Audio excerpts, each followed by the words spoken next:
하나님의 말씀은 요한복음 2장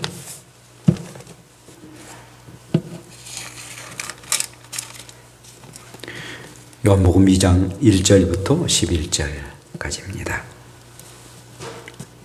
제가 공독합니다. 사흘째 되던 날 갈릴리 가나에 혼례가 있어 예수의 어머니도 거기 계시고 예수와 그 제자들도 혼례에 청함을 받았더니 포도주가 떨어진지라.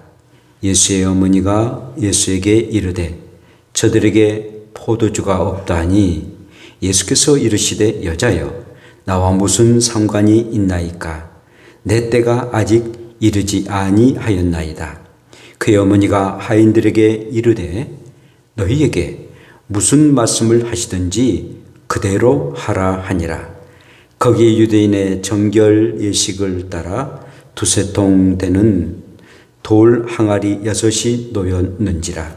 예수께서 그들에게 이르시되 항아리에 물을 채우라 하신즉 아기까지 채우니 이제는 떠서 연회장에게 갖다 주라 하심에 갖다 주었더니 연회장은 물로 된 포도주를 맛보고도 어디서 났는지 알지 못하되 물도온 하인들은 알더라. 연회장이 신랑을 불러 말하되 사람마다 먼저 좋은 포도주를 내고 취한 후에 낮은 것을 내거늘 그대는 지금까지 좋은 포도주를 두었도다 하니라. 예수께서 이 첫 표적을 갈릴리 가나에서 행하여 그의 영광을 나타내심에 제자들이 그를 믿으니라. 아멘. 함께 기도합시다. 하나님 아버지, 오늘 또한 귀한 말씀을 전합니다. 가나 혼인잔치, 우리 예수님이 처음 행하셨던 이 표적의 역사를 오늘 또 말씀 가운데 접할 때에 우리의 마음들이 정말 이 기적으로 통해서 주시고자 한 우리 주님의 뜻을 헤아리고 함께 기뻐하고 즐거워하는 복된 시간 되게 하옵소서. 예수님 이름으로 기도합니다. 아멘. 우리 함께 인사 나눕시다. 이 가을에 기쁨이 넘치게 하소서. 네, 가을에 기쁨이 넘치기를 원합니다. 19세기 영국의 옥스퍼드 대학교에서 종교학 과학 시험이 있게 되었습니다. 주관식 그 출제 문제인데요. 그 믿는 그런 미션 스쿨이기 때문에 옥스퍼드 대학은 항상 이 종교학이 있었습니다. 그런데 이 종교학 시험에 문제가 있는데 요한복음 2장에 있는 물을 포도주로 바꾼 예수님의 기적에 대해서 논하라라는 그런 문제였습니다. 시험 시작에 종이 울리자 이곳저곳에서 아주 팬소리가 요란하게 들리게 되었습니다. 그런데 유독 한 학생만이 그냥 조용하게 있는 거예요. 창문을 응시하고 그냥 멍하니 앉아 있었습니다. 감독관은 그 학생에게 다가가서 이렇게 말합니다. 만약 자네가 100지로 내면은 이건 0.7로 처리할 수밖에 없고 학사 경고를 받을 수밖에 없네 라고서 얘기를 했습니다. 그런데 이 청년이 아주 딴청을 이렇게 피우다가 시험지를 아주 뚫어지게 이렇게 쳐다보더니 단 한 줄만 이 시험지에다 쓰고 그리고 고사장을 유효하게 나가게 되었습니다. 단 한 줄의 그런 문장이었습니다. 그런데 이 단 한 줄의 이 답안지는 이 대학 신학과에서 전무후무한 그런 전설이 되는 그런 만점을 맞는 그런 답안지였습니다.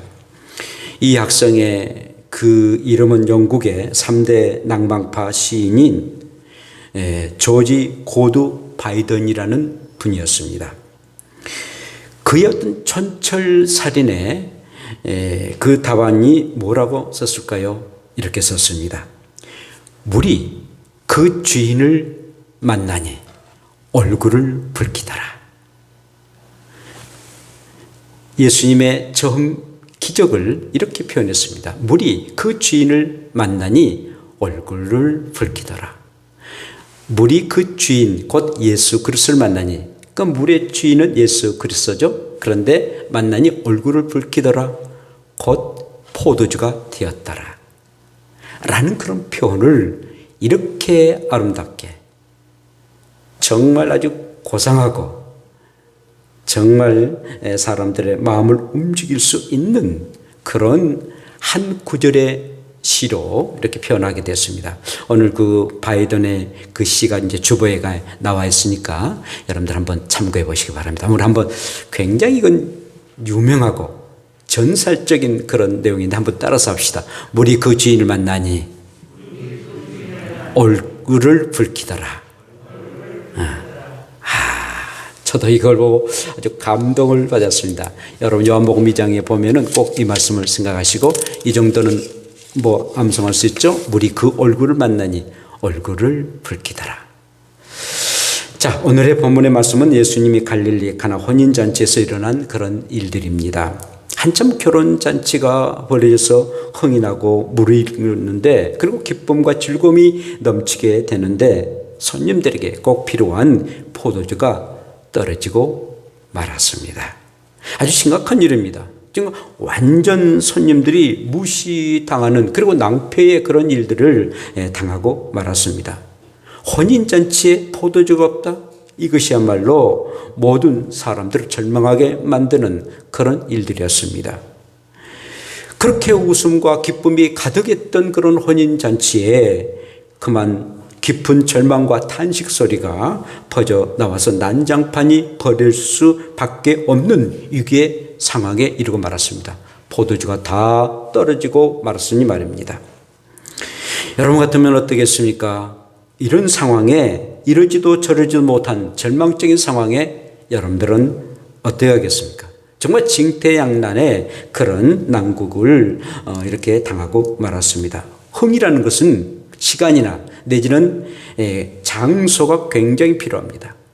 그 시간 함께 모여서 지금 이렇게 음식도 먹고 그런 노래도 부르고 그러기 위해서는 포도주가 항상 필요합니다.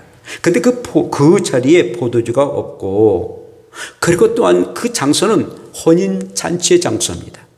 그러니 흥이 나는 데는 절대적으로 이 포도주가 필요하는데 포도주가 떨어져 버리고 말았습니다. 그렇다고 해서 이 포도주를 살 수 있는 그런 시간도 되지는 않습니다. 갈릴리 지역은 이 바닷가이기 때문에, 또 오천이기 때문에 언제 그 멀리 가서 포도주를 살 수 있습니까? 또한 포도주를 구우거나 사올 수 있는 그런 공간도, 그런 장소도 있지 아니한다라는 것입니다. 또한 혼인식을 하고 있는 이 신랑 신부는 얼마나 당황했겠어요.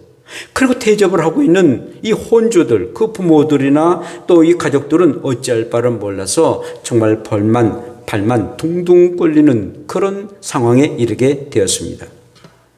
사랑하는 여러분, 저와 여러분들도 살아가는 동안에 이럴 때가 없지 않아 있습니다. 어린아이가 갑자기 그만 막 열이 나고, 그럴 때는 또 밤중에 이러지도 저러지도 못할 때가 또한 있었습니다.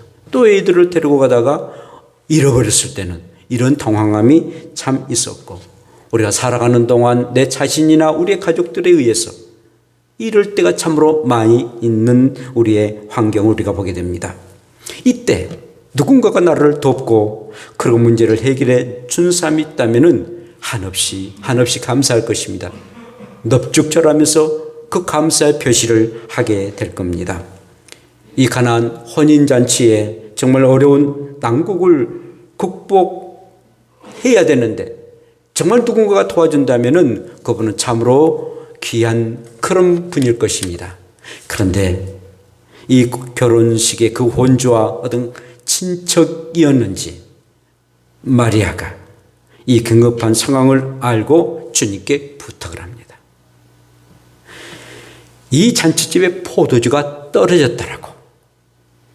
이 결혼식을 뭔가 돕고 싶어자 마리아는 그의 아들 예수님에게 포도주가 떨어졌다라고서 얘기를 합니다. 우리의 인생의 문제를 당면했을 때, 그 위기를 당했을 때에 우리 예수님과 그 모든 문제를 상의한다는 것은 매우 중요한 일이고 또 잘한 일이고 아주 탁월한 선택이 될 것입니다. 이 마리아는 이 맏아들이었던 예수님과 늘 습관적으로 상의해 왔습니다. 이미 그의 남편 요셉은 세상을 떠나고 말았습니다. 그래서 아들, 육체적인 아들도 여러 명 있지만 그러나 맏아들이었던 예수님과 항상 문제가 있을 때마다 늘 상의하고 의논을 함께 나누었던 것입니다. 그런데 이 가나 혼인잔치에서는, 아주 긴급한 상황에서는 정말 예수님과 함께 상의해야 됩니다. 사랑하는 여러분, 수고하고 무거운 짐진 자들아 다 내게로 오라. 우리 주님이 말씀하셨는데 살아가는 동안에 수고하고 무거운 짐에서 아주 꿍꿍거리면서 살아갈 때가 얼마나 많습니까? 내게로 오라, 내가 너희를 쉬게 하리라 라고 말씀하셨음에도 불구하고 주님과 상의하기를 싫어합니다. 내 생각대로, 내 뜻대로, 내 힘 닿는 대로 해보다가 어쩔 수 없이 주님 앞에 가려고 하는 그런 우리들 아닙니까? 그런데 정말 우리의 주님은 그 수고하고 무거운 짐을 지고 있는 그 순간에 빨리 오면 올수록 좋다. 그래서 함께 그 짐을 같이 나누자. 그리고 그 문제를 해결해서 기쁨과 즐거움을 같이 나누자. 라고서 오늘 또 주님과 상의하기를 원하시고 계십니다. 살아가는 동안 이렇게 긴급한 상황, 도저히 어떻게 할 수 없는 그런 상황 아님에도 불구하고 우리는 작은 일이라도 주님과 상의하시고, 주님 어떻게 하면 좋겠어요? 정말 이 마리아처럼 어떻게 하면 좋겠어요? 아들아, 이 문제를 어떻게 하면 좋겠어? 늘 상의하는, 특별히 사람들과 상의함도 중요한 일이지만 그러나 우리 주님과 함께 상의하며 그리고 문제를 해결해 나갈 수 있는 저와 여러분들 되시기를 축복합니다. 자, 우리 예수님의 어머니 마리아는 그의 아들 예수님에게 부탁한 것은 그 예수님이 남다른 그런 분이었거든요. 남다른 그런 분이었습니다. 정말 신성과 인성을 가지고 계시는 사람이지만 분명하게 신성이 있는 보통 사람이 아니라는 것을 감지하시고 그리고는 이 마리아는 부탁을 했습니다. 그런데 문제는 예수님의 반응이었습니다. 아주 생각지 못했던 그런 반응으로 예수님이 반응하십니다. 이 결혼식의 포도주가 떨어진 것이 나와 무슨 상관이 있습니까? 여인이요. 엄마라 하지도 않고 여자요. 이 결혼식의 포도주 떨어진 거 나와 무슨 상관이 있습니까? 나는 아직 때가 이르지 않았습니다. 그런 놀라운 기적과 이적을 행할 그런 때가 이르지 아니했다라고 거절하고 맙니다. 굉장히 마리아 당황했을 것입니다. 그런데 마리아 보세요. 절망되고 그리고 아들에게 거절당하는 그런 마음이 오죽했겠습니까? 많은 섭섭하지 않게 생각합니다. 뿐만 아니라 우리 예수님, 내가 거절함으로 어머니가 굉장히 섭하게 생각할 것이다. 왜 모르겠습니까? 자식은 엄마의 마음을 너무나도 잘 알지 않습니까? 또 엄마는 자식을 너무나도 잘 압니다. 30년 동안 살았으니까 그걸 모르겠어요. 척하면 알게 되죠. 그런데 서로가 이렇게 얘기를 나눕니다. 그런데 우리의 주님이 엄마의 그 마음을 알았음에도 불구하고 왜 그렇게 말씀하셨을까요? 두 가지입니다. 한 가지는 내가 저렇게 절망의 말을 함에도 불구하고 어머니가 굳건한 믿음을 가지고 나아갔는지, 그리고 저렇게 절망의 어머니를 하나님의 때가 실질적으로 아직 때가 아니 됐지만은 그러나 역사를 이루어야 되겠다라는 그런 마음으로 이렇게 예수님은 그렇게 접하게 되었던 것입니다. 물론 하나님의 때가 이르지 아니하면 어떤 일도 이룰 수가 없습니다. 아무 때나 씨를 뿌렸다고 해서 그게 열매를 맺을 수 있나요? 다 때가 있습니다. 천하의 범사에 기한이 있고 모든 목적이 이룰 때가 있나니 전도서 3장 1절의 말씀처럼 때가 있는 법이죠. 우리가 하나님의 때를 안다는 것은 굉장히 중요합니다. 부탁했고 막 하나님 주세요. 안 주시면 내가 하나님 안 믿겠어요 라고 하면서 반항적인 그런 때도 없지 않아 있습니다만은 하나님의 때를 기다린 것 매우 중요합니다. 그때를 어떻게 우리가 알 수 있나요? 또 어떻게 이룰 수 있나요? 하나님의 말씀입니다. 하나님의 말씀은 하나님의 때가 어디가 있는지를 가르쳐 줍니다. 그리고 우리는 기도하는 일이에요. 하나님, 내가 이렇게 필요합니다. 이 하나님의 때가 이름에 이것을 이루어 주시길 바랍니다.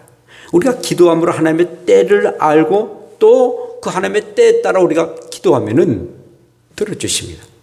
뿐만 아니라 주의 종의 말에 경청하는 겁니다. 주의 종이란 것은 그 때를 알도록 가르쳐주는 자입니다. 그래서 하나님의 말씀을 가르치고 위에서 기도해 줍니다. 어떤 누구보다도 주의 종들은 하나님의 때를 아는 사람입니다. 그게 전무하니까요. 그 일에 전공을 하니까요.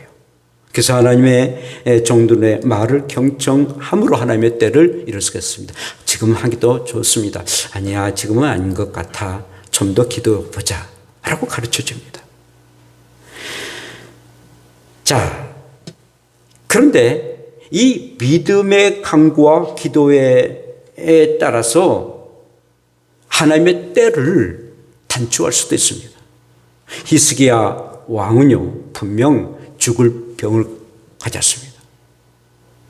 너는 이제 죽을 것이다 라고서 사무엘 선지자로 통해서 봤습니다. 사무엘 선지자가 얼마나 대단한 그런 종입니까? 분명하게 히스기야 왕은 죽어야 됩니다. 그 얘기를 듣고 히스기야 왕은 하나님 앞에 간절히 기도합니다. 정말 벽을 놓고 하나님 앞에 몸부림치며 기도합니다. 지금 내가 죽으면 어찌합니까? 하나님은 그 기도를 들으셔서 15년을 연장시켰습니다. 하나님의 때와 또 하나님의 방법은 지금 히스기야 왕을 가져가는 것이었습니다. 그런데 그 기도를 통해서 믿음의 기도에 의해서 히스기야 왕은 이렇게 자기의 생명이 연장되었던 것입니다. 사실 우리의 주님은 이 혼인잔치 집에서 기적을 행할 수 있는 그런 때가 이르지 아니었습니다. 그런데 그의 어머니의 그 믿음이 어느 정도 되는지 그걸 보고 싶었습니다. 그리고 그 어머니의 그 간절한 절망할 수밖에 없지만 절망하지 아니하면서도 아들의 그 신성과 인성을 바라보고 그렇게 강구하는 그 모습, 그 간절함과 그 믿음의 그 모습을 보게 되었습니다.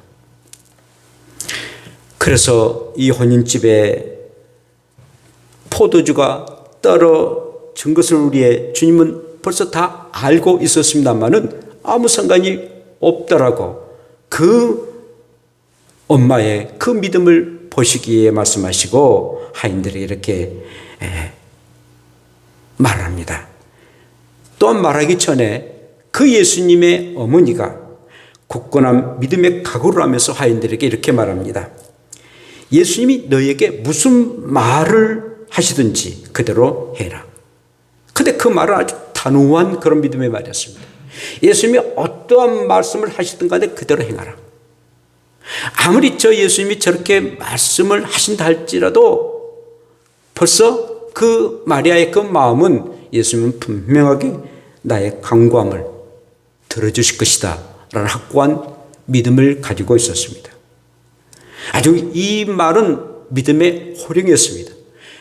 예수님이 무슨 말씀을 하더라도 너희들은 그대로 해라. 하나도 거기에 떨어뜨리지 말고 그대로 행하라는 믿음의 호령이었습니다. 이 때를 놓치면은 이 잔치의 기쁨은 완전히 놓쳐버리기 때문인 것입니다.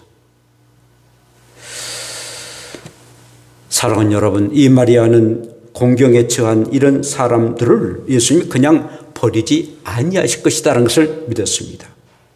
그리고 예수님이 도와주지 아니하시면은 도저히 이 상황을 어찌할 수가 없는 상황입니다.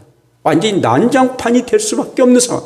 정말 예수님의 그 절대적인 그런 역사 아니면은 이 지금 상황이 정말 너무 어려운 그런 위기 상황이어서 우리 예수님은 저렇게 말씀하시지만 분명하게 내가 하건한데 우리 예수님 도와주실 것이다라는 그런 마음을 가지고 이렇게 말씀을 하십니다. 성도 여러분, 믿음의 강구는 하나님의 능력을 움직입니다. 믿음의 그 역사를 이루기를 원한다면 우리가 기도하는 일인데 그 기도도 믿음 없는 그런 기도는 응답되지 않습니다. 또한 믿음은 상관이 없는 일도 상관 있도록 하게 합니다.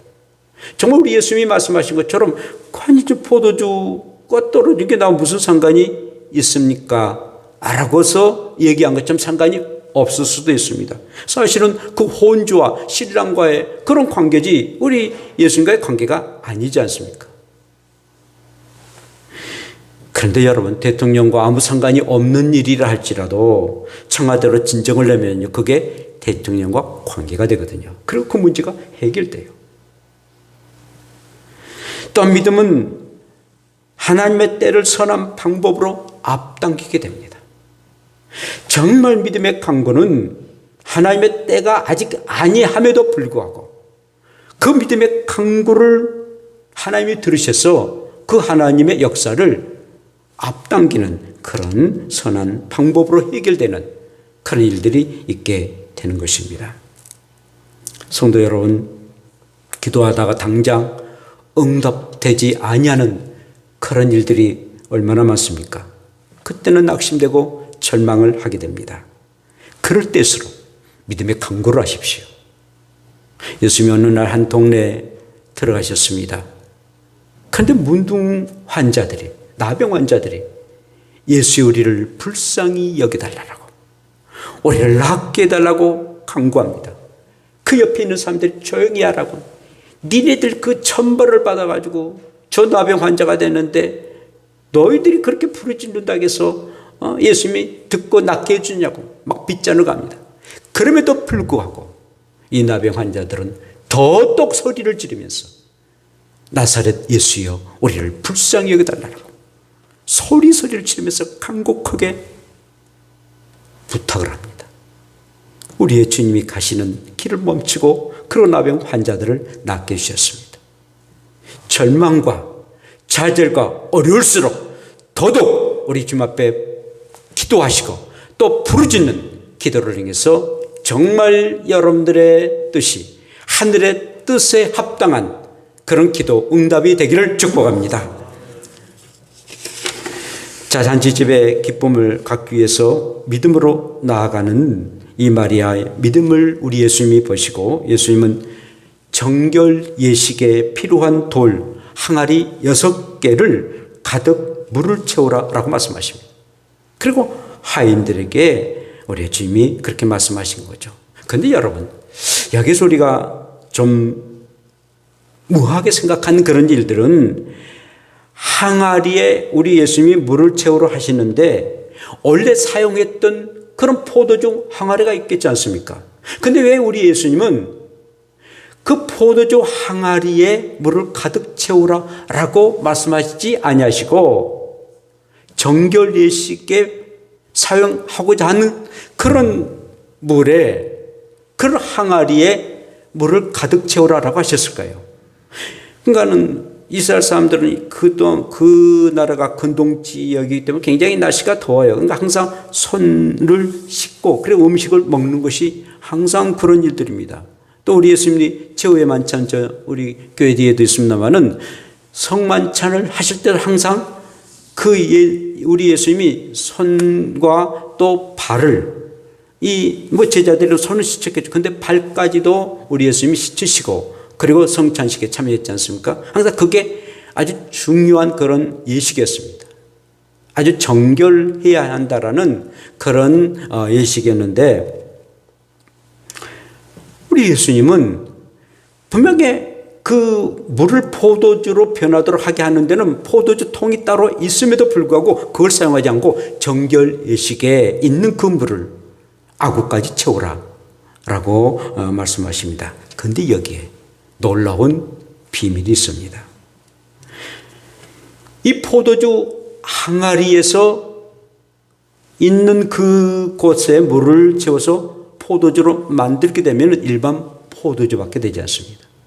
그런데 이제 정결의식이라는 것은 우리의 발을 씻는 그런 물이고 뿐만 아니라 이 정결의식은 영적으로는 우리들의 죄를 씻는 그런 의미였습니다.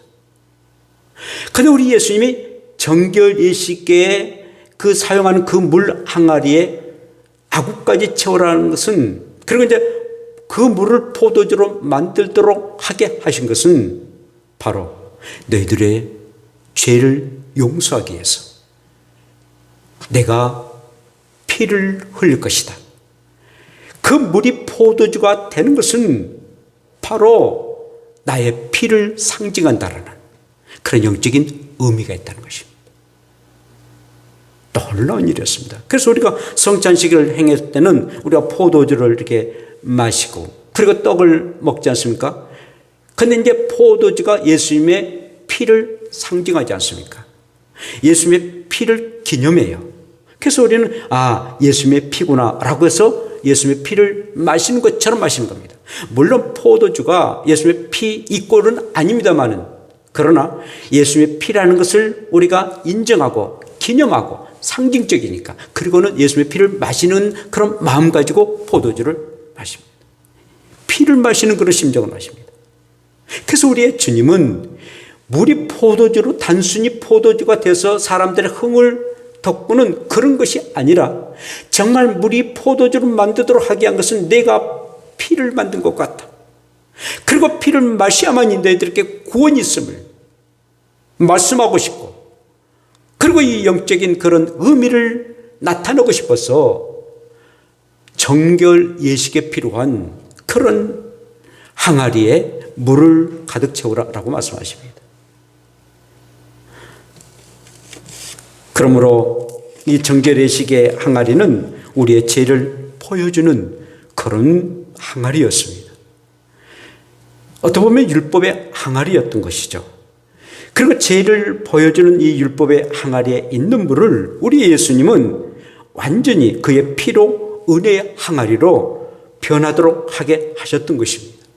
그래서 물이 변해서 피가 됐듯이 너희들의 죄악들이 내 피에 의해서 다 용서함을 받을 것이다. 곧 포도주를 마시는 자가 기쁨과 은혜 가운데 사는 것처럼 정말 예수 그리스도의 피를 마시는 자는 구원의 감격과 은혜 가운데 살 것이다 라는 것을 보여주는 그런 놀라운 비밀이 있다는 사실입니다. 얼마나 놀랐습니까? 정말 우리의 주님은 이렇게 그런 역사적인, 그리고 가장 첫 번째의 그 기적을, 이렇게 구원에 대한 감격의 그런 은혜를 허락해 주셨습니다.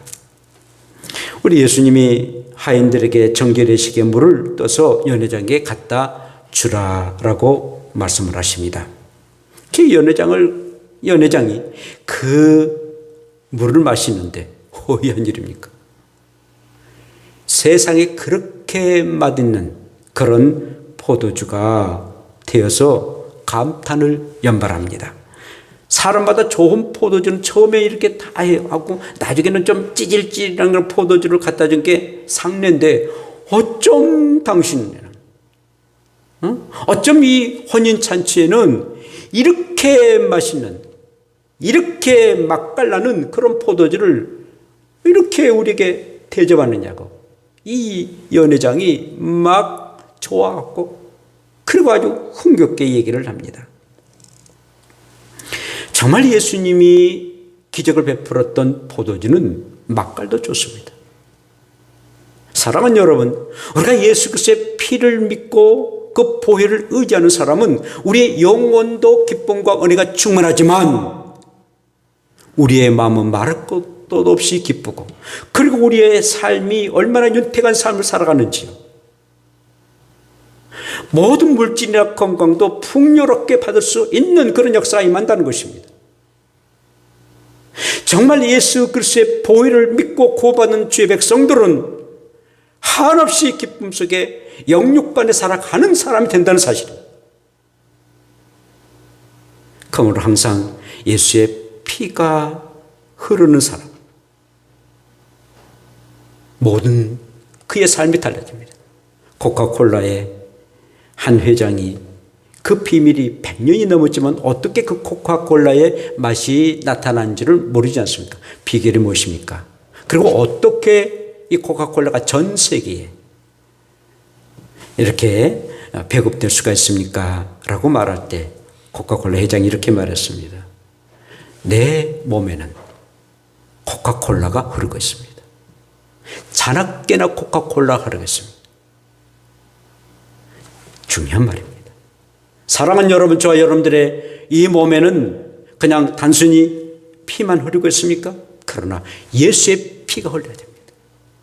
예수의 피가 흘러야만이 우리의 모든 삶이 달라지고, 그리고 내가 구원에 이를 뿐만 아니라 그리고 그 구원에 이르는 사람들의 삶은 항상 기쁨과 즐거움의 삶을 살 수가 있는 것입니다. 믿습니까?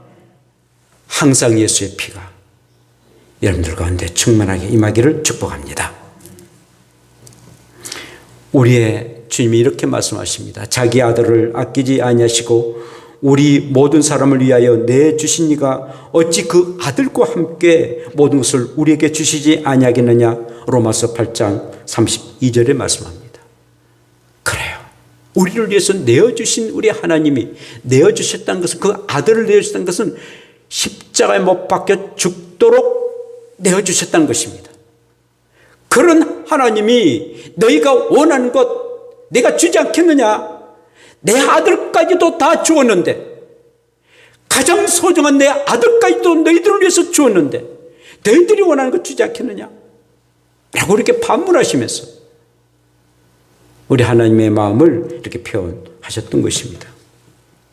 사랑하는 여러분, 저 여러분들이 살아가는 동안 사랑하는 자녀들 얼마나 소중합니까? 생명이라도 주고 싶은 게 사랑하는 자녀들 아닙니까? 그리고 손자 손녀들 아닙니까? 내리사랑이라고 말입니다. 하물며 하나님은 우리를 얼마나 사랑하시던가, 그의 아들까지도 주셨던 하나님이 그 모든 걸 주지 않겠느냐라고 말씀하십니다. 그러므로 예수의 피를 받은 우리는 우리 하나님의 그 모든 것을 받을 수 있는 그런 은혜를 받았습니다.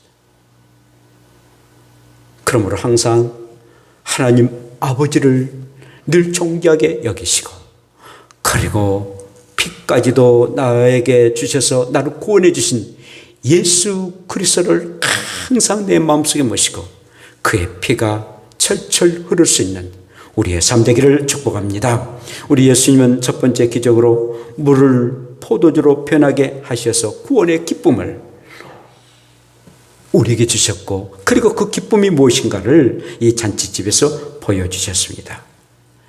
첫 번째 기적입니다. 굉장히 의미가 있는 그런 기적이었습니다. 그런데 마지막 우리의 주님은 어떻게 마치셨습니까? 십자가에 못 박혀 죽음을 당하시고 피를 흘리시고 죽으셨습니다. 여러분, 만약에 이 가나 혼인잔치에 예수님이 안 계셨다면 이 잔치는 엉망이 되고 말았을 것입니다. 집안 망신을 사고 두고두고 웃음거리가 되고 말았을 것입니다. 신랑 신부는 정말 우울하게 새 출발을 하였을 것입니다. 우리의 삶 속에, 우리의 인생의 삶 속에 예수 없는 인생은 포도주가 떨어진 그런 혼인집과 같습니다. 쓸쓸함과 낙심함이 늘 가득합니다. 그냥 좀 쓸쓸함과 낙심을 하기 위해서 좀 먹고 어디 놀러 다니고 그걸로 채우지만, 그러나 그건 잠깐 내뿐입니다. 영혼의 기쁨과 은혜가 없어서 항상 그의 영혼은 쓸쓸하고 낙심되고 괴롭습니다. 예수가 없으니까. 정말 예수께서는 우리에게 기쁨을 주시는 그런 놀라우신 은혜인데 그 은혜를 만끽하지 못한다는 것입니다. 그러나 예수님을 모시고 살아가는 사람들은 유쾌합니다. 설령 절망과 또 낙심이 있다 한다 할지라도 그래 예수님이 해결해 주시지, 예수님을 의지하니까 예수님이 믿고 그리고 넉넉하게 승리할 수가 있다는 것입니다.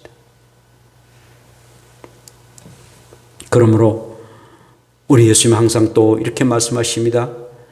오늘 본문의 말씀 보면 신랑 신부가 나오지 않아요. 뭐 단지 들어가요. 그 예수님한테 그랬는데 바로 우리의 진정한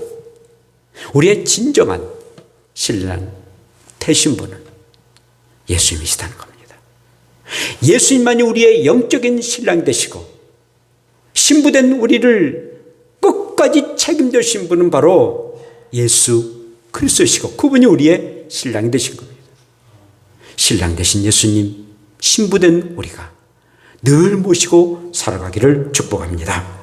예수님의 첫 번째 기적으로 천국은 결혼식처럼 잔치의 기쁨을 주는 것입니다. 우리 예수님이 이 땅에 오신 목적도 그리고 십자가에 죽으신 것도 우리를 천국으로 인도하기 위해서 오셨습니다. 천국이 이런 곳이다 라는 것을 보여주고 그리고 천국으로 인도하기 위해서 우리 주님이 이 땅에 오셨고 그리고 죽으셨습니다. 천국은 결혼식처럼 정말 잔치의 기쁨을 주는 것입니다. 두 번째로는 기쁨의 잔치 같은 천국에 들어가려면 예수의 피가 필요합니다. 아무나 들어갈 수 없습니다. 누구나 들어갈 수 있는데 아무나 들어갈 수 없습니다. 예수의 피를 믿는 자만이, 예수의 피로 통해서 제사함을 받은 자만이 들어갈 수 있습니다.